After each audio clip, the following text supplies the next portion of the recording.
माऊलींनो, तुमच्या सगळ्यांच्या डीबीटीवर पैसे आता घरी गेल्यानंतर जमा झालेले असतील। आम्ही दिलेला शब्द पाळणारी लोक व्यासपीठासमोर मोठ्या संख्येने बसलेल्या स्त्री शक्तीला देखील अभिवादन करतो, त्यांना नमस्कार करतो। नागपूर हे अनेक अर्थाने वैशिष्ट्यपूर्ण अशा प्रकारचं शहर। आज इथं आम्ही पहिला कार्यक्रम मुख्यमंत्री माझी लाडकी बहीण योजनेचा जे वाटप आम्ही केलं ते बालेवाडीला केलं। त्यावेळेस लाभार्थींची संख्या प्रथम टप्प्यामध्ये 1,60,00,000 होती आणि वितरित रक्कम आम्ही 3,225,79,00,000 रुपये त्या ठिकाणी वितरित केले।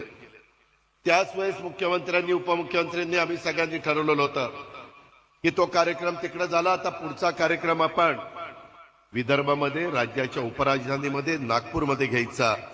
आणि आज लाभार्थींची संख्या 52 लाख अधिक झालेली आहे आणि वितरित रक्कम 1,562,85,00,000। आता ज्यावेळेस आम्ही बटन दाबलं, माय माऊलींनो, तुमच्या सगळ्यांच्या डीबीटीवर पैसे आता घरी गेल्यानंतर जमा झालेले असतील। आम्ही दिलेला शब्द पाळणारी लोक आम्ही वचनपूर्तीचं राजकारण करणारे आहोत। महायुती सरकार हे काम करणारं सरकार आहे, हे काही दिशाभूल करणार